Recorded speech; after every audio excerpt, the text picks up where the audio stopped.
pre-dawn light seeped through the thin curtains of Marcia Langston's kitchen, casting long, pale stripes across the linoleum floor as she paced back and forth, her cell phone pressed tightly to her ear.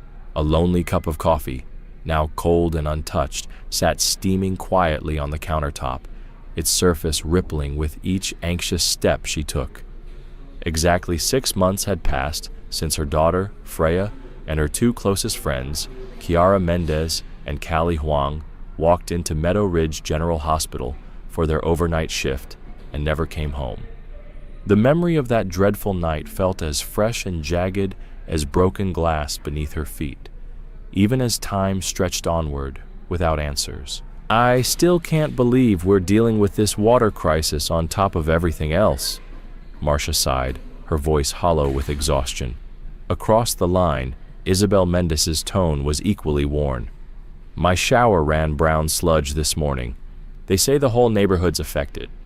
Marcia's pulse quickened. Same here, doctor, Liwa Hang added, the third mother in their unbreakable trio of grief. The clinic had to cancel all sterilization procedures because they can't get clean water. A moment's silence followed, broken only by the distant hum of the refrigerator. Then Liwa's voice came again. The hospital administrator called at 4 a.m. about a massive blockage in the main sewer line. Public works crews have been working on it since last night. Before their daughters vanished, these three women had been little more than acquaintances, their paths crossing only at parent-teacher conferences or birthday parties thrown at Kiara's house. But shared trauma had a way of forging bonds stronger than steel. Freya, fresh from nursing school, had been assigned to the dermatology and plastic surgery wing, a department known for its gentle, meticulous work. Kiara, with her infectious laughter and endless patience, had gravitated toward pediatrics, comforting sick children through long nights and terrifying diagnoses. And Callie, fearless and quick on her feet, had found her calling in the chaos of the emergency room. Their shifts rarely overlapped, yet they found time to debrief over midnight snacks in the hospital cafeteria, forging a sisterhood that none of them had anticipated. When Detective Vincent Rohr first walked into Marcia's living room the day after the disappearance, his face was etched with determination. "We're not giving up," he'd promised, voice low and solemn. Marcia remembered how she clung to his words like a lifeline. Now, as her phone buzzed with an incoming call, she felt that same flicker of hope awaken in her chest. "Detective Rohr," she whispered, switching lines and steadying her voice. "Mrs. Langston?" His tone was urgent, almost clipped. "There's been a significant development in the case. It's directly tied to the sewage blockage in your neighborhood." Marcia's knees trembled. She braced herself against the counter. Have you found something?" "I can't explain over the phone," he replied, "but you need to get to the Chandler Creek Industrial Park sewer maintenance site right away. Bring Ms. Mendez and Dr. Hang with you. We believe it could be connected to your daughters." Marcia barely waited for him to finish before she was yanking her jacket from its hook and snatching up her car keys. "I'm on the phone with them now," she told the detective, voice unsteady but determined. "We'll meet you there." She ended the call and immediately dialed Isabel's number. "He says there's major news, something about that sewer problem. Can you come?" A gasp on the other end. "I'll be there," Isabel vowed. Next was Liwa, who replied with a decisive, "On my way." Within minutes, Marcia was backing out of her driveway, her heart pounding like a frantic drumbeat. The 20-minute drive felt like an eternity. Marcia navigated through Millhaven's sleepy streets, her knuckles white on the steering wheel, as flashbacks of her daughter's smile played behind her closed eyes. What could be hidden in those pipes? She replayed every breadcrumb of evidence the detective had shared over the past months, searching for a clue that might explain how three vibrant young women could vanish without a whisper. When she finally arrived at the industrial park, the scene was lit by the harsh glow of floodlights and the flashing blues and reds of patrol cars. A row of maintenance trucks bore the public works emblem, their massive tires sunk half in the soft, wet ground. Yellow crime scene tape fluttered in the early breeze, cordoning off a broad excavation where workers in grimy coveralls clustered around a large section of pipeline that had been unearthed just hours before. The air smelled of damp earth and rust. Marcia shut off her engine and rushed toward the scene, spotting Isabel pull in behind her. They exchanged a single, terrified glance before hurrying toward the trench. Moments later, Liwa skidded into the lot and joined them, her face ashen. A uniformed officer greeted them with a nod, then stepped aside to allow the detective through a gap in the tape. At the edge of the trench, a burly sewer maintenance worker lifted something from within the pipe, turning it slowly for the mothers to see. It was a nurse's scrub cap, stained with dark, congealed matter, and looped through its elastic was a small, blood-spattered name tag that read, Freya Langston, RN. Marcia's breath caught in her throat. A scream caught in her chest. Isabel clutched Liwa's arm, knuckles digging into flesh. All around them, the wind seemed to drop into an eerie stillness as the enormity of the discovery crashed down. 6 months of terror, 6 months of unanswered prayers were finally about to yield their horrible truth. Ducking beneath the yellow tape, Marcia, Isabel, and Liwa followed Detective Vincent Rorick to the edge of the excavation trench. He was a tall man whose graying temples framed eyes that seemed perpetually weary, eyes that now bore the weight of what lay before them. He lifted his voice just above a whisper so the gathering crowd of officers and workers wouldn't overhear. "Thank you for coming so quickly. There's something you need to see." They edged closer to where uniformed officers crouched, meticulously photographing a grisly display laid out on the muddy ground. Marcia's breath caught as she took in the sight. 3 complete sets of nurses' scrubs, 1 candy pink, 1 sky blue, 1 deep emerald, alongside 3 pairs of white nursing clogs, all caked in thick brown sludge and stained with what looked unmistakably like coagulated blood. "Oh my God," Isabel's voice trembled, hand flying to her mouth. Liwa's years of medical training flashed through her eyes as she fought to remain steady. Detective Rorick nodded toward a burly sewer maintenance worker standing nearby, mud-splattered coveralls streaked with grime. "Mr. Jensen here was investigating the water backup that's plagued your neighborhood since last night," Rorick explained. "When his team finally cleared the main junction, they pulled these from the blockage." Jensen gave a solemn nod. "I've been on the job for 20 years. Never seen anything like it. They were bundled tight with surgical tape and twisted steel wire into one massive ball. It lodged itself right here in the pipe, all the way back to the hospital district. That's why you've had brown water and sewage flooding into your homes, and why we think this connects directly to your daughters." Detective Rorick turned to the 3 mothers, his expression gentle but insistent. "We need you to confirm whether these belong to Freya, Kiara, and Callie." Marcia stepped forward, legs trembling. She knelt beside the pink scrubs, brushing a knuckle along the collar. A small silver dermatology department pin gleamed dully in the mud, the very symbol Freya always wore. "These are hers," Marcia whispered. "She always chose pink in dermatology, and those are her shoes." Isabel approached the blue set, gingerly lifting a mud-caked clog by its strap. "Kiara's in pediatrics. She wears blue," she said, voice thick. She pointed to a butterfly patch taped to the pocket, hand-stitched by Kiara herself. "There, she sewed that on her pocket during training. It's hers." "Doctor." Liwa Hong crouched by the green scrubs, examining the sole of a clog stamped with extra rubber grips. "Emergency room staff at Meadow Ridge have green," she noted clinically.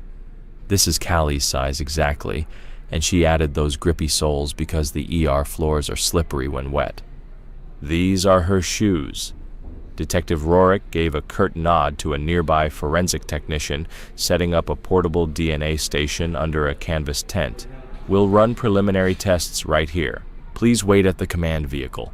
Initial confirmation shouldn't take more than 20 minutes." The mothers were guided to sit on the tailgate of a marked SUV, each lost in her own spiraling thoughts. Marcia watched the scrubs being bagged as evidence, her heart pounding so fiercely she felt she might pass out. Liwa clutched her coat lapel, eyes fixed on the partially uncovered pipe, while Isabel sank onto the bumper, hands trembling. After what felt like hours, Detective Rourke returned. His eyes held both sorrow and resolution before he even spoke. "The DNA matches your daughter's profiles exactly, and because the uniforms show minimal fading, despite 6 months underground, we believe someone disposed of them only recently. This wasn't an accidental clog, it was deliberate." Marcia swallowed hard. "So, someone wanted these to be found?" He studied her face. "Either they wanted to conceal evidence by weighting it down, or they left it exactly where we could discover it, perhaps to send a message. In either case, this is the first real lead we've had in months, and because the disposal happened so recently, we have a much better chance of tracking who did this." Silence fell among them until a sleek silver BMW rolled up. A man in his early 40s stepped out, his posture tense, eyes scanning the police activity. He was dressed in tailored slacks and a light jacket that looked too fine for a construction site. Detective Rourke broke the hush. "Dr. Nathan Velman." Marcia's breath caught. Dr. Velman was the head of dermatology and plastic surgery at Meadow Ridge, Freya's department supervisor. Velman approached with purposeful strides. "Detective," he said, voice tight, "I received your message. I came as fast as I could." His gaze flicked to the muddy uniforms and back to the mothers. "Please, tell me everything." As the morning sun climbed higher, its light glinting off puddles of sludge and shattered hopes alike, Marcia, Isabel, Liwa, and Dr. Velman gathered around the evidence. They knew that, whatever harrowing truths lay ahead, they finally had a thread to pull, one that might reveal not only why Freya, Kiara, and Callie vanished, but where they might still be found. Marcia watched the taillights of Dr. Velman's BMW disappear around the bend, her chest tightening with unease. The way he'd hastily excused himself at the sight of reporters, the sudden urgency in his tone, felt at odds with the calm professionalism he'd always displayed at the hospital. She exchanged a glance with Liwa, whose brow was furrowed in thought. "Did you see how he tapped his fingers?" Marcia whispered, though Detective Rourke's officers milled nearby. When the cameras showed up, he looked, I don't know, almost panicked. Isabel shivered, wrapping her arms around herself despite the mild morning air. "He knows something," she said quietly. He couldn't have been that worried about press unless he feared they'd learned something he wanted hidden. Liwa's medical detachment softened into concern. "His clinic opened the same month the girls vanished. That can't be a coincidence." Without a word, Marcia sprang into action, urging her friends toward the white SUV where Rourke stored evidence logs. "We need to follow him, see where he really goes," she said, voice taut. Liwa hesitated only a moment before opening the police vehicle's passenger door and setting her bag inside. It contained hastily grabbed phone chargers, notebooks, any tools they might need. Isabel placed a steadying hand on Marcia's shoulder. "Let's do this carefully. If Rourke wants him questioned again later, he'll need proof we trailed him legitimately." Marcia nodded, her fear tempered by determination. They'd come this far, and she refused to stand by while a possible suspect slipped away. They piled into the car, engine purring as Marcia consulted her GPS history and re-entered the Maple Avenue address they'd just learned.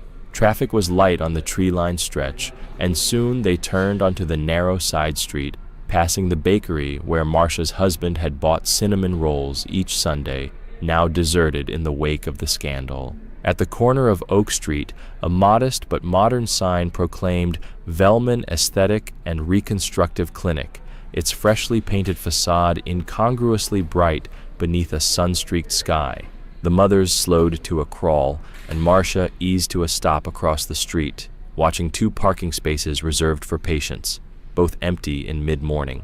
"It's eerily quiet," Isabel muttered, shading her eyes with one hand as she peered at the reception area through plate glass windows.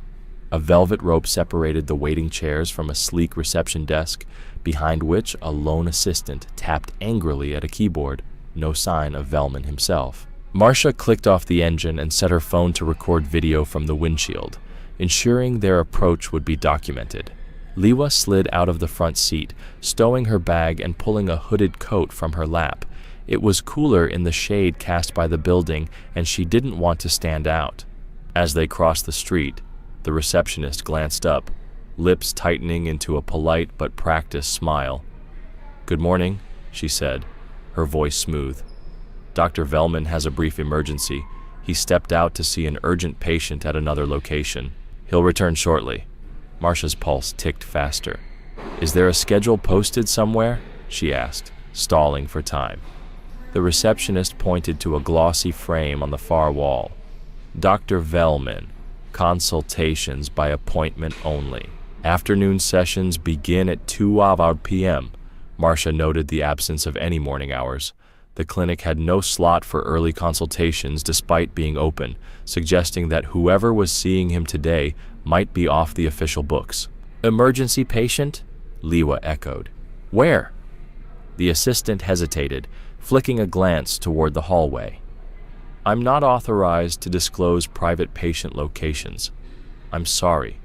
"Of course," Marcia said softly, stepping closer and lowering her voice almost to a whisper. "But would it hurt to tell us if the patient is here in town or across the city?"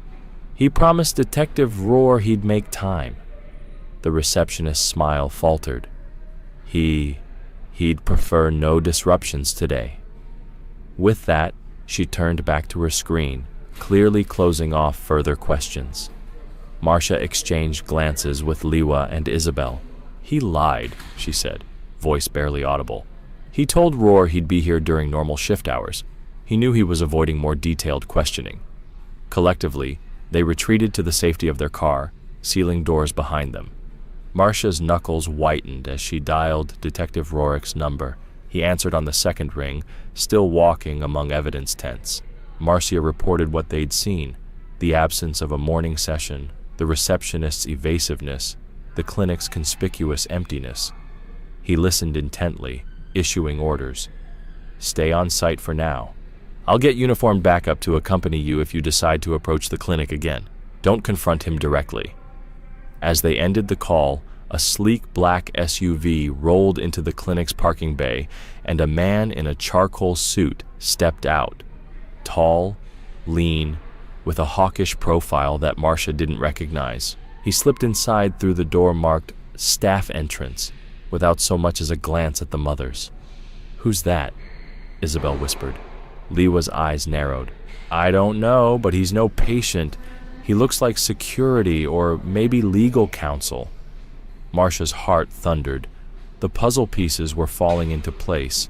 Secret meetings, evasive explanations, expensive cars arriving unannounced.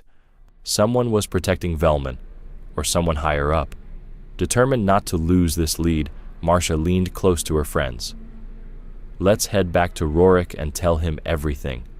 We'll need officers to watch this place round the clock until we find out what's really happening inside." Isabel nodded, reaching for the ignition. As the car surged forward, Marcia glanced back at the sleek clinic building, its mirrored windows reflecting the sky unchanged, a facade hiding a web of secrets so deep it had swallowed 3 daughters whole. And now, at long last, they were ready to cut through the darkness and bring the truth into the light. The night shifts at Meadow Ridge General were brutal. Kiara once told me she felt like a zombie after her rotation in the NICU. Marcia murmured, her mind still buzzing from the morning's chaos, her eyes half on the road as she drove through her quiet neighborhood. A local television reporter had cornered her earlier, microphone thrust forward. She'd spoken with measured calm about her unwavering hope and her belief that whoever had cruelly dumped those uniforms in the sewer would eventually be brought to justice. Shortly afterward, Detective Rourke had gathered the three of us by the forensic tent to promise continued updates as the lab and sewer specialists worked to extract every clue from the mud-caked scrubs. In that moment, surrounded by yellow tape and the tang of damp earth, a fierce determination bloomed among us, our grief tempered now by the first real glimmer of actionable evidence in half a year. Driving slowly down Maple Drive, Marcia's thoughts kept circling back to Freya's pink scrubs, once a source of such pride that they shimmered against her daughter's pale skin, now sullied and torn, yet evidence that the search was far from over. Approaching the intersection with Oak Street, she nearly missed the modern facade of Maple Aesthetic Medicine, its muted lighting revealing only dark silhouettes within. Red and white striped barricade lights from the morning's film crew still orange-tinged the asphalt, but the parking lot lay empty, save for a single silver BMW. "That's Dr. Velman's," Marcia whispered, heart pounding as she slowed for the red light, the car's polished body gleaming eerily in the daylight. Through floor-to-ceiling windows, she watched Dr. Velman in mid-conversation with an unfamiliar man, the doctor's posture stiff, his hands darting in urgent gestures that the stranger met with an angry swipe. The man's aggressive stance, the way he jerked his head away, Marcia felt a shiver as though she were watching a silent film of betrayal and fear. A sudden horn blast jerked her attention back to the present. The light was green, impatient drivers urging her forward, and she reluctantly pressed the gas, the clinic slipping out of view even as her pulse raced. "What was that about?" she whispered into her rearview mirror, pressing her lips together against a swell of dread and curiosity. Logic told her to stay on her familiar route home, to let the police handle it, but 6 months of powerless waiting had taught her that no lead was too small, no instinct too faint. At the next convenient turn, she executed a cautious U-turn, her tires crunching on gravel as she retraced her path toward the clinic. Within moments, she spotted 2 vehicles pulling away, Dr. Velman's silver BMW moving at a measured pace and a sleek black sport motorcycle roaring ahead, its rider leaning low over the handlebars. Relief and renewed concern warred within her chest. At least the doctor was safe, but where were they headed? Marcia followed at a discreet distance, her eyes flitting between rearview mirror and GPS. She expected him to turn toward the upscale estates near Cedar Hills.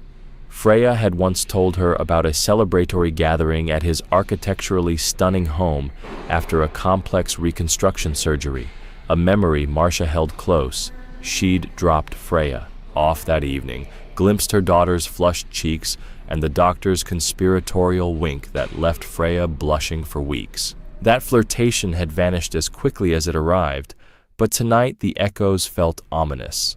Instead of turning into that neighborhood, Velman stayed on Main Street, finally pulling into a parking bay at Medical Supply Pro, a warehouse-style store that catered to clinics and home care providers. The bike, however, had sped down the side road leading toward the outskirts, past the derelict car wash and empty fields where tumbleweeds stirred in the breeze. Marcia's breath hitched. What business could anyone, least of all a medical professional, have at a rundown supply yard at this hour? She stopped a safe distance away, engine idling, staring down the narrow side street as if willing more light into the gathering shadows. The wind rustled through the empty lots and the ragged chain-link fencing, carrying a low hum of distant traffic and the faint scent of motor oil. "This is ridiculous," she muttered, but her knuckles tightened around the steering wheel. Every anomaly mattered. Every uncomfortable memory of Freya's eager smile and the doctor's easy charm now tinged with suspicion. The road ahead felt uncertain, but Marcia knew she couldn't turn back now, because until she uncovered the whole story of that midnight shift and the pipes that swallowed her daughter's life, there would be no peace, no solace, and no end to this nightmare. Marcia's hand trembled as she ended the call with Isabel. For the first time since this nightmare began, disparate pieces of evidence, Kiara's fleeting mentions of a tattooed stranger, the sewer uniforms, Dr. Velman's sudden, secretive outings had snapped into alarming alignment around one faded landmark, the abandoned car wash on Pine Street. She leaned back in her chair, heart pounding so loudly she felt it in her ears. The dim hum of her computer fan contrasted sharply with the racing storm inside her mind. She took a deep breath, steeling herself. Tonight, she would drive to Pine Street. Alone, she could no longer wait for Detective Rorick or the forensic lab to piece this puzzle together at their own pace. Every second lost could mean another clue flushed away, another chance gone cold. At 7 p.m., Marcia slipped into her dark sedan and pulled out of the driveway. The sun, long since surrendered behind distant hills, had left the sky awash in navy and burnt orange. Her headlights carved twin arcs of light through the early evening gloom. She texted Liwa and Isabel simultaneously. "Heading to Pine Street Car Wash. Can't wait any longer. Let me know if you can join. M." A reply pinged almost immediately from Liwa. "On my way." Isabel's response followed soon after. "I'll be there in 10. The three women converged at the intersection of Elm and Pine, parking one behind the other several hundred feet from the run-down car wash. Yellowed, closed signs flapped listlessly in the breeze. Broken windows and rusted roofing panels cast jagged shadows across cracked asphalt. A solitary flicker of movement caught Marcia's eye. A silhouette drifting behind the chain-link fence that bordered the lot's perimeter. She ducked as Liwa squeezed her arm, motioning toward 4 figures clustered near the corroded wash bays. One of them wore a leather jacket and jeans too tight for comfort, a motorcycle jacket perhaps. "Is that him?" whispered Isabel, voice taut. The flickering streetlight revealed a face half buried beneath a hoodie, tattoos curled down his neck in dark ink, impossible to mistake. Next to him stood a taller man in a pressed white coat, hair nearly immaculate even in the chill. Dr. Velman. And behind them, 2 others whose vague outlines suggested they were neither staff nor customers. Hangers-on, possibly accomplices. Marcia's breath caught. The trio on the sidewalk might have noticed her headlights, but none flinched. Clearly confident in their cover of darkness, she tapped her door lock. "We need proof," she murmured. "If we get one good photo of those tattoos, Rorick can tie Marcus Deeks to Velman directly." Liwa had already produced her cell phone, camera at the ready. Together, the women edged closer on foot, staying in shadow. Marcia led them to the chain-link gate and, with Liwa's help, lifted a loose wire at the bottom. They slipped inside, each footstep soft on cracked concrete. The 4 figures had not noticed the intruders until Marcia's phone light danced across their faces. "Hey!" Marcus Deeks barked, stepping forward, and Dr. Velman's gaze snapped to the intruders. A harsh whisper passed between Velman and Deeks before Velman lunged forward, blocking the tattooed man's path. "It's nothing," the doctor hissed. "They're just trespassers. I called the precinct. They'll be here in minutes." Marcia inhaled, adrenaline flooding her veins. She pressed record on her phone. "Detective Rohr's got your fingerprints. Your DNA, Marcus," she called out, voice steady despite her pounding heart. "Why are you and Dr. Velman meeting out here, and what did you do with my daughter's uniforms?" Velman's crisp white coat looked stark against the oily walls of the car wash, his perfect composure cracked, his eyes narrowing. "This is between me and him," he snarled at Deeks, but his voice wavered.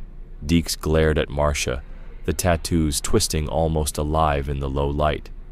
Before Marcia could speak again, headlights swept across the lot, and the distant wail of sirens grew. Isabel murmured, "Rorick's here," and Marcia's heart leapt. Within seconds, police cruisers surrounded the car wash, blue lights punctuating the darkness. Officers spilled out, weapons and flashlights drawn. Detective Rorick strode forward, voice booming. "Hands where I can see them!" Deeks, Velman, and their companions complied with grim expressions. Marcia and her friend stepped forward, relief washing over them. Rorick's gaze flicked from the trio to Marcia. "Good work," he said quietly. nodding. Within minutes, officers cuffed Deeks and Velman and began escorting them toward the patrol cars. Marcia's legs felt weak. The detective approached her and laid a hand on her shoulder. "We'll get them to talk," he promised softly, "and we'll find your daughters." That night, flooded with flashing lights and murmured interrogations, Marcia finally allowed herself to hope that the long search had taken its first decisive turn. And somewhere beneath the city streets, unsettled secrets were stirring, ready at last to be brought into the light. Marcia and Liwa exchanged uneasy glances as the receptionist's words sank in. He said he would be leaving soon, but asked not to be disturbed. Marcia's heart pounded. "Doctor, Velman's BMW still sat in its reserved space, engine cold for 15 minutes now. If he wasn't seeing patients, what emergency could keep him holed up in this glass and steel fortress?" Liwa slipped into one of the plush guest chairs, smoothing her hospital ID badge as though anchoring herself to reality. "Maybe he's consulting with another specialist," she ventured, voice gentle but tentative. "Burn injuries can be unpredictable. Perhaps a complication arose." Marcia nodded, appreciating her friend's effort to rationalize the odd behavior. Yet every instinct screamed that something was very wrong.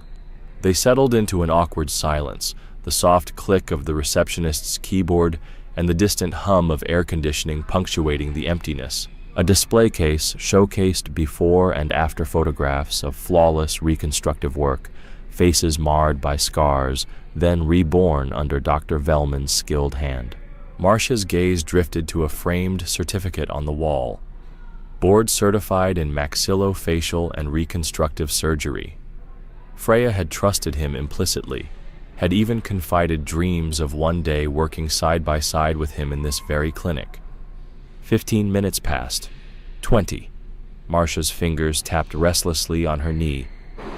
"Let's at least send a text to Detective Rohr," she suggested, fishing her phone from her purse. Her thumbs hovered over the screen for a moment before she typed, "Doctor, Velman canceled all PM appointments. Receptionist won't say why.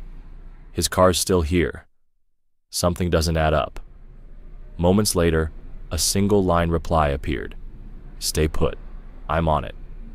Marcia exhaled, leaning back, but relief was fleeting. With a soft murmur, Liwa glanced toward the clinic's entrance.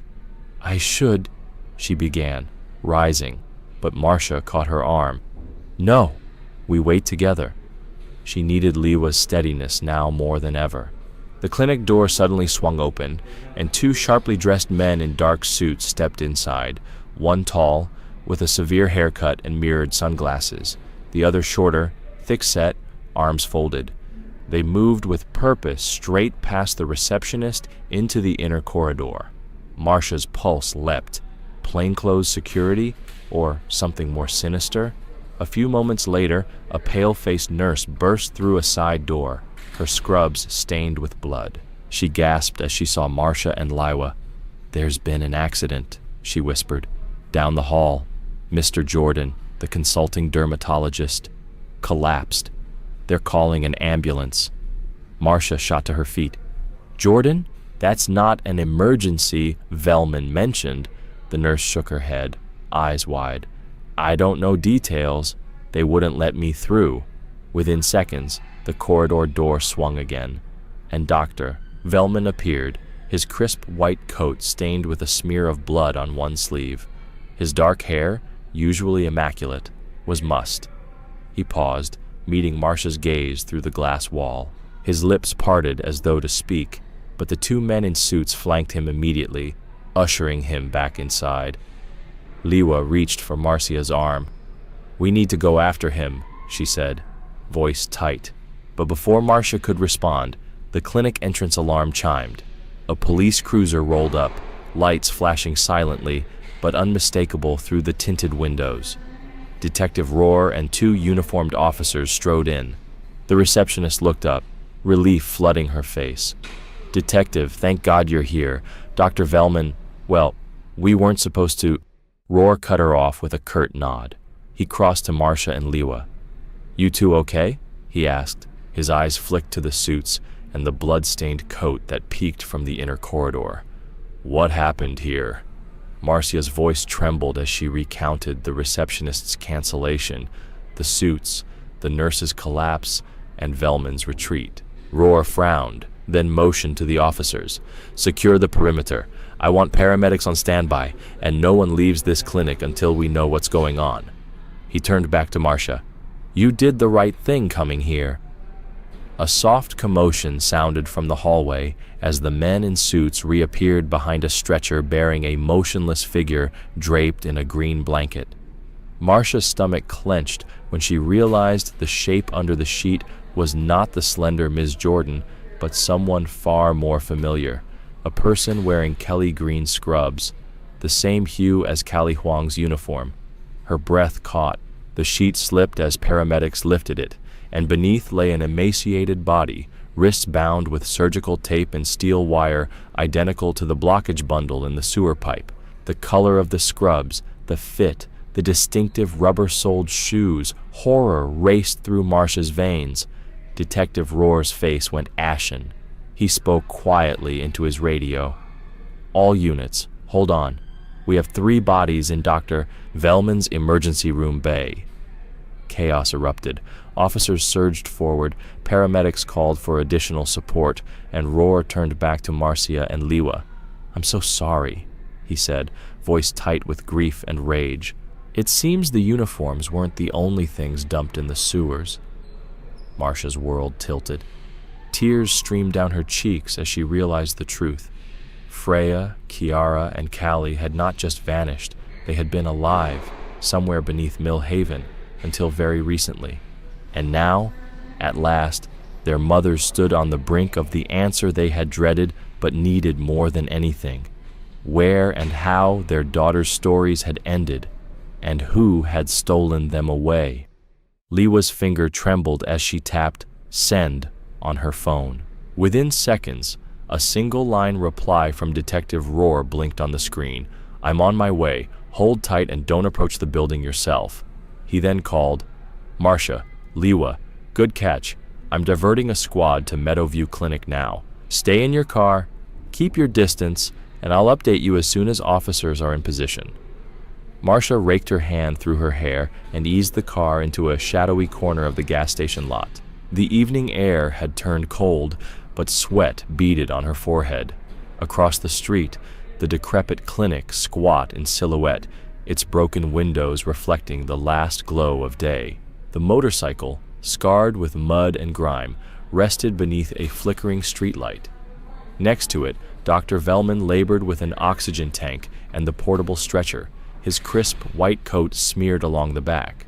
"Why here?" Liwa whispered, voice taut. "We need to know what he's treating inside." Marcia nodded, though every fiber of her being screamed to run back to safety. 6 months of fear and heartache had brought them to this point, on the brink of uncovering precisely what had happened to Freya, Kiara, and Callie. Lights flashed in the distance as police cars converged on the clinic's front. Marcia watched officers fan out, taking cover behind vehicles and loading rifles. Roar's voice crackled over their phones. "This building is under suspicion for illicit medical activity. Approach with extreme caution. Velman and possibly Deeks are inside. I want a perimeter secured. Do not let anyone leave." Marcia and Liwa exchanged a grim look and settled back into their seats, hearts pounding in unison. Through the dusty windows, they saw 2 shadowy figures move behind the clinic's front desk. One was unmistakably Velman, huddled over a patient lying motionless on the stretcher. The other was tall and muscular, likely Marcus Deeks. A flash of police torches illuminated the interior as officers forced open the front door with a battering ram. Shouts echoed, "Police! Hands where we can see them!" Inside, Velman froze, a surgical mask dangling from one ear. His patient, a pale, unconscious figure in hospital scrubs, gasped for breath under the oxygen mask. Deeks stood a step away, twisting a length of surgical tape in his hands. At the sight of the uniformed officers, he backed toward a darkened corridor at the rear. "Step away from the patient!" Roar's command was thunderous.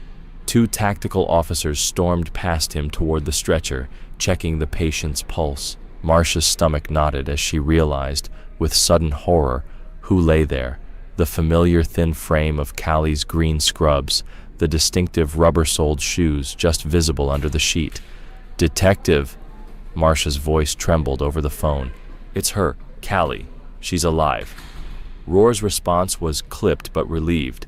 "Hold on. Paramedics are on their way. We need to get her back to the hospital now." But Velman had other ideas. With surprising speed, he darted forward, pushing past one of the officers. "She needs immediate care. I can't let you move her," he shouted, his voice cracking. Deeks lunged to his side, blocking the officer's path. In the chaos, two more police officers tackled them both to the ground, cuffs snapping on Velman's wrists just as he dropped to his knees beside the stretcher. A flurry of movement followed. Paramedics burst in, securing Callie's IV line and rushing her onto a gurney. Velman, still struggling even as he was handcuffed, screamed, "She was dying!" "I had no choice." Deeks glowered, silence heavy on his tattooed face. Outside, Marcia and Liwa watched through the cracked windshield, breathless. One by one, officers emerged carrying evidence: the tangled ball of tape and wire, the blood-smeared scrubs, the oxygen tank Velman had insisted on using. Roar approached their car, his expression a mixture of triumph and grief. "Marcia," he said softly, "get ready. We're taking Callie straight to Meadow Ridge ER. She's stable for now, but she needs full-spectrum care, and we have Velman and Deeks in custody. We'll find out exactly what they did and why. But right now, your daughter is alive." Marcia's knees buckled, and Liwa caught her before she could collapse. Tears streamed down Marcia's cheeks as hope and relief flooded through her. After 6 harrowing months, within the shadow of that abandoned clinic, they had found answers, and their missing daughters, finally pulled from the darkness, were coming home. The frantic whirl of activity in Meadow Ridge's emergency bay blurred around them as Marcia and Liwa stumbled through the sliding doors, arms linked for support. Fluorescent lights overhead glinted off polished floors, and the slick rubber soles of paramedics' shoes as stretchers bearing Freya, Kiara, and Callie were wheeled past. The 3 young nurses lay side by side, shrunken from weeks without proper nourishment, their eyelids fluttering like fragile wings. "Mom." Freya's voice, barely audible, cracked through the mechanical beeps of the monitors. Her hand, gnarled with dehydration, groped for Marcia's. "I'm here, sweetheart," Marcia whispered fiercely, dropping to her knees beside the stretcher. She pressed a trembling palm against Freya's forehead, marveling at how pale and warm her skin felt. Beside them, Liwa knelt beside Callie's gurney, brushing a damp strand of hair from her daughter's gaunt cheek. "Callie, it's me," she murmured, voice thick with tears. "You're safe now." Callie's eyes fluttered open, confusion warbling in their depths until recognition settled in, and a weak smile illuminated her face for the first time in months. "Mama," she whispered, buckling knees failing until Liwa caught her in a gentle embrace. Across the corridor, Kiara, propped against pillows and flanked by a respiratory therapist adjusting her oxygen mask, peeked through swollen lids. As soon as the tubes permitted, Kiara gasped, "Isabel," and her eyes darted desperately toward the hallway. Isabel, having arrived moments earlier with Detective Roar, rushed forward, tears shimmering like morning dew on her eyelashes. "It's me, baby," she sobbed, enfolding Kiara in a tight, shuddering hug that nearly lifted them both from the floor. Amid the chaos of IV drips and vital sign checks, Detective Roarick appeared, his expression softening at the sight of the mothers and daughters reunited. He murmured explanations as he passed Marcia's side. Once our tactical team secured the building, we found them in a locked room behind false walls, kept sedated and fed only minimal water through that stolen oxygen equipment. Velman and Deeks, our primary suspects, had rigged the isolation ward as a hidden cell. We rescued them just in time. Marcia's jaw clenched, and she brushed away a tear. Thank you, she whispered, voice raw. Thank you for bringing them back. A nurse approached with blankets for the three girls, and Marcia helped tuck Freya in, brushing wiry hair from her damp brow. Every scar, every bruise and sunken cheek told a story of months lost in darkness. Every ragged breath under the ventilator tubes was a miraculous reminder of survival. Isabel and Liwa hovered protectively at their respective daughters' sides, speaking soft reassurances and stroking perspired temples. Overhead, the intercom crackled. Doctor, Yang to Trauma Bay 2. An unmistakable call that reassured Marcia these young women were in the best hands. Detective Rorick cleared his throat quietly. I know this doesn't erase what they endured, but we have enough evidence now to press charges. The lab confirmed Deeks' fingerprints on the binding wire, and Dr. Velman's digital logs placed him at the abandoned clinic multiple times, times that matched the girls' missing shifts. He'd been using his nighttime badge privileges to slip away unnoticed. Marcia felt bile rise, but she steadied herself against a stainless steel countertop. He's a monster, she whispered, voice hard as flint. Liwa squeezed her hand. He betrayed every vow he swore as a doctor. Across the room, Freya's breathing deepened. Kiara had dozed off, forehead resting against Isabel's shoulder, and Callie's eyelids closed peacefully under the watchful gaze of a resident physician, murmuring, "Keep monitoring electrolytes. Slow nutrition build." Marcia closed her eyes, pressing a fingertip to her lips. She allowed herself a single sob. Relief and grief tangled so tightly she couldn't untangle them. When she reopened her eyes, they glimmered with resolve. A hospital chaplain slipped into the corner, offering quiet words of comfort. Marcia thanked her and asked for privacy, promising to reach out when she was ready. As the chaplain departed, Marcia took a deep breath and turned back to the trio. "You three are home," she said softly. "We've missed you more than anything." Freya's thin hand reached out and found hers. Kiara's moved to caress a strand of Isabel's hair, and Callie's found Liwa's in a trembling grip. Behind them, the double doors swung open, and a paramedic wheeled in 3 stainless steel chairs laden with hot meals from the hospital kitchen.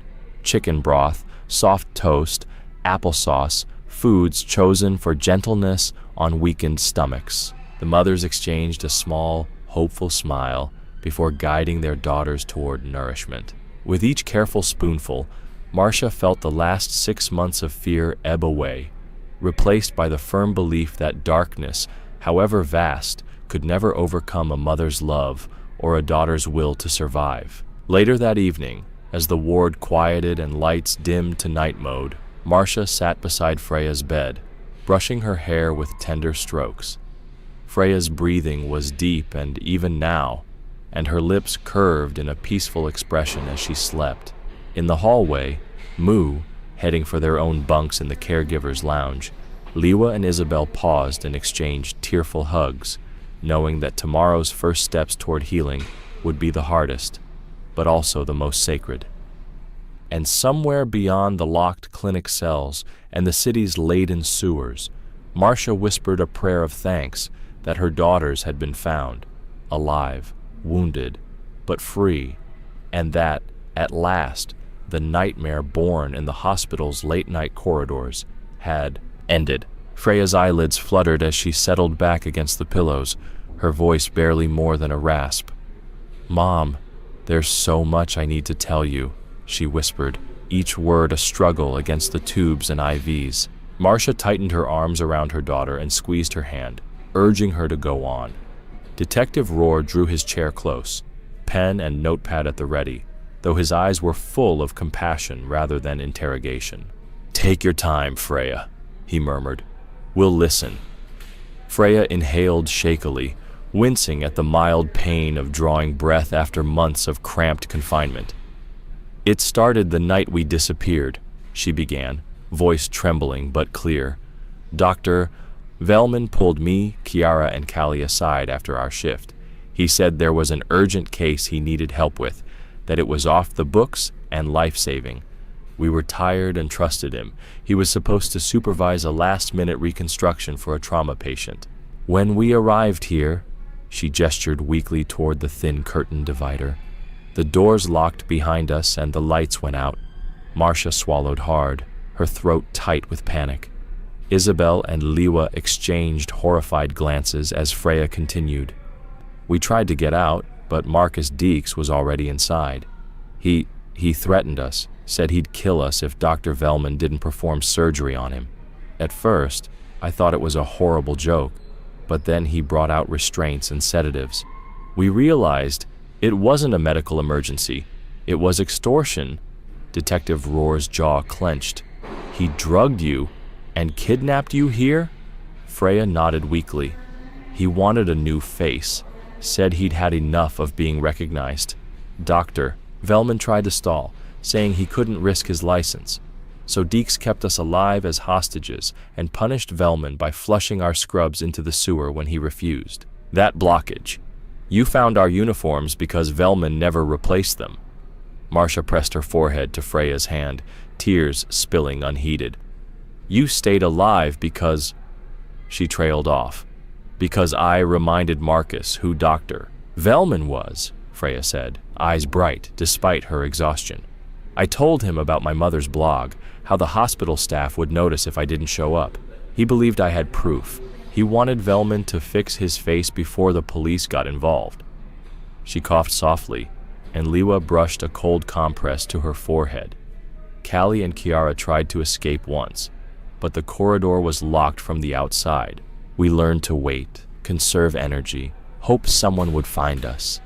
Isabel stepped forward, voice trembling with relief and anger. How did you get that message to us? Freya managed a faint smile. I hid my phone in the vent grate above the sink. One day, Dr. Velman brought a meal tray and forgot to check the grate. I scrawled, "Help Aurora" on the inside of the scrub top's collar with lipstick, slipped it under the grate. It fell into the sewer main and was carried to the blockage site. That's how you found me. Detective Rohr exhaled. Your ingenuity saved you. Freya's cheeks flushed, despite the paleness of her skin. I just remembered Mom's stories about plumbing in our street, that letters sometimes got flushed out into neighbor yards. I hoped somehow the scrubs would resurface. Marcia's tears fell freely as she hugged Freya again, careful of the IV lines. You were brilliant, sweetheart. You kept us alive. Across the aisle, Liwa held Callie's hand while Kiara, now stabilized enough to sit up, leaned toward Detective Rohr. I saw the bike, she rasped. The same motorcycle that pulled up here the day after my last shift. I memorized the make, Ducati Monster, black, and the rider looked like Deeks. She shivered but smiled weakly. I knew something was wrong when the engine kept revving outside at night. Detective Rohr nodded and made a quick note. That's the final piece. We have witness ID, physical evidence, and now your testimony. We'll press charges for kidnapping, forced medical procedures, attempted murder. He paused, looking directly at Velman's photo pinned in his notebook. And Dr. Velman will face his own reckoning. Freya closed her eyes, exhaustion pulling her under. Marcia brushed her hair back from her forehead. Get some rest, baby. We're all here. As the ward door closed softly behind the detective and officers, the three mothers gathered around their daughters' beds, holding hands as though weaving a shield of love around them. Outside in the corridor, the remaining hospital staff, once anxious and tearful, now whispered congratulations and prayers of gratitude, moving quietly so as not to disturb the fragile peace inside. Late into the night, Marcia sat in a plastic chair beside Freya's bed, notebook in her lap, ensuring every detail was recorded. Tomorrow, Deeks and Velman would be formally charged, and the women would begin the slow journey back to health. But for now, Marcia closed her eyes, pressing a kiss to Freya's cool cheek, and whispered her promise. I will never let anything hurt you again. And as her daughter slept, the long months of fear were at last washed away by the unbreakable bond of a mother's love. Kiara's voice wavered with excitement as she finished. Announce that physical therapy starts tomorrow. Then, with strength and time, we'll all be home together. She beamed at her friends, Freya in her wheelchair, Callie learning to stand with Liwa's steadying hand, and herself leaning back comfortably against Isabel's caring support. Detective Rohr, on compassionate leave but visiting with updates, stepped into the room quietly. The arraignment for Dr. Velman and Marcus Deeks is scheduled for this Friday, he announced, voice gentle. The prosecution plans to present the full scope of their crimes: kidnapping, medical malpractice, extortion, and conspiracy. He paused, glancing at the three survivors. Your testimonies and Freya's brave message hidden in the scrubs will be central evidence. I know this hasn't been easy, but you've all shown incredible courage. Marcia clasped Rohr's hand. Thank you, Detective, for everything. He nodded and slipped out, leaving space for the mothers and daughters to savor this moment. Over the next days, the hospital wing became both sanctuary and battleground.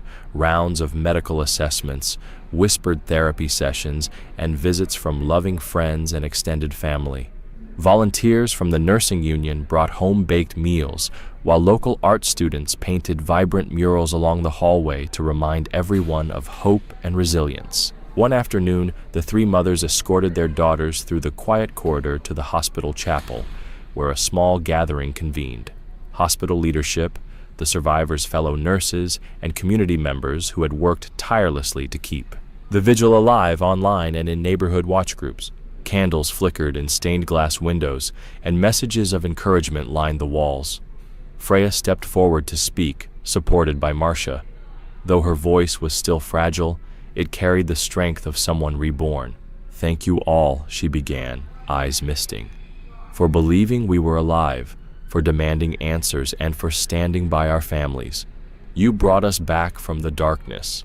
A wave of applause and tears followed, and Kiara and Callie joined her on the small dais, each sharing a few words of gratitude. The weeks that followed saw steady progress. Freya regained enough strength to walk with a cane, smiling at the mirror where once her silhouette had been invisible. Kiara relearned to stand unassisted, her laughter growing louder. Callie, with Liwa's encouragement, started to regain fine motor control in her hands. Their doctors cautioned that full recovery would take months, perhaps years, but each milestone was celebrated like a graduation. Legal proceedings pressed on. In court, prosecutors laid out the cold, calculated scheme. Dr. Velman's exploitation of his credentials and his betrayal of medical ethics, Marcus Deeks' monstrous extortion plot, and the months of terror the three young women had endured. Under the gravity of the evidence, both men entered guilty pleas. Deeks received a life sentence with no parole for kidnapping and attempted murder. Dr. Velman was sentenced to 20 years for conspiracy, medical crimes, and multiple counts of kidnapping and abuse of power. On the day the verdict was read, Marcia, Isabel, and Liwa sat together in the crowded courtroom, holding hands and drawing strength from one another. When the judge pronounced sentence, the mothers wept, not for vengeance, but because a measure of justice had finally been served. Outside, community members cheered softly as the survivors emerged. Freya rested on her cane but raised her head high. Kiara and Callie linked arms, their smiles radiant. Homecoming came a week later. The three families gathered in Marcia's backyard under string lights for a quiet barbecue. Freya, Kiara, and Callie wore matching pastel t-shirts that read Survivors, and they spent the evening sharing stories, playing cornhole, and toasting with sparkling cider. The air was filled with laughter, music, and the warm scent of grilled vegetables, all the ordinary joys they had been denied for too long. As the night wound down, Marcia pulled her daughter aside and held her close. "You have given us the greatest gift," she whispered.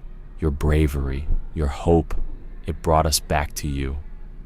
Freya rested her head on her mother's shoulder, breathing in the freedom and peace she had fought so hard to reclaim. In the months that followed, the three young nurses returned to Meadow Ridge General, this time to offer their own lessons in patient advocacy and safety. They joined a new hospital committee on ethical oversight, ensuring no one else would suffer as they had.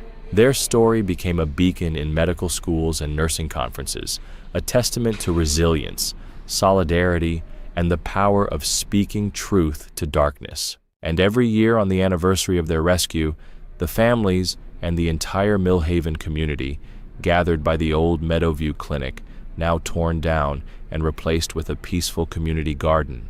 They planted wildflowers in colorful beds and shared a moment of silence for deliverance and rebirth. There, amid blossoms reaching toward the sun, they remembered the long, winding path that had led them home and celebrated the unbreakable bonds of love that had guided them through the deepest shadows back into the light. The next morning found Marcia, Isabel, and Liwa gathered once more in the quiet waiting area outside the secure recovery wing. Soft morning light slanted through the tall windows, illuminating the trio as they exchanged tired but determined smiles. Today would bring another round of physical and occupational therapy for Freya, Kiara, and Callie, and the mothers were ready to stand by their sides. A nurse appeared, clipboard in hand, and motioned them into the hallway. "Your daughters are ready for their first session of the day," she said gently. "Dr. Patel will meet you at the gym in 5 minutes." Down the corridor, they passed the newly painted mural of wildflowers, symbols of resilience and rebirth, before arriving at the rehab gym. Dr. Patel, the hospital's lead physical therapist, greeted them warmly. "Good morning. Today we'll focus on gentle strength building and balance exercises. I want your daughters to feel safe and supported every step of the way." Freya sat on a padded bench, muscles still weak but eyes bright with resolve. Beside her, Kiara carefully lifted her arms in slow arcs, and Callie practiced gripping and releasing a soft therapy ball. The mothers positioned themselves just beyond the padded floor mats, close enough to lend steadying hands, distant enough to let their daughters conquer each small victory independently. As Dr. Patel guided Freya through her first assisted stand, Marcia felt a lump in her throat. Every shaky breath and tentative shift of weight reminded her how fragile her daughter had been, and how fiercely she was fighting to reclaim her life. When Freya managed 3 steps toward a parallel bar, cheers rose from the small group of therapists and nurses observing behind one-way glass. Marcia, tears threatening, let out a whispered, "That's it, sweetheart," and watched as Freya's lips curved into a triumphant, exhausted smile. In the exercise corner, Kiara wobbled on a foam balance board under Liwa's watchful eye. Each tilt tested her core strength, but each successful adjustment brought a soft laugh of triumph. "I remember you telling me you'd run a 5K this fall," Liwa reminded her, voice choked with emotion. "You'll get there," Kiara nodded, determination shining through her flushed cheeks. Meanwhile, Callie practiced fine motor tasks, buttoning a shirt and opening a small pillbox, her hands slowly regaining dexterity under the nurturing guidance of an occupational therapist. Isabel leaned close, hands clasped around her daughters. "You're doing so well, Callie," she soothed. "One day at a time."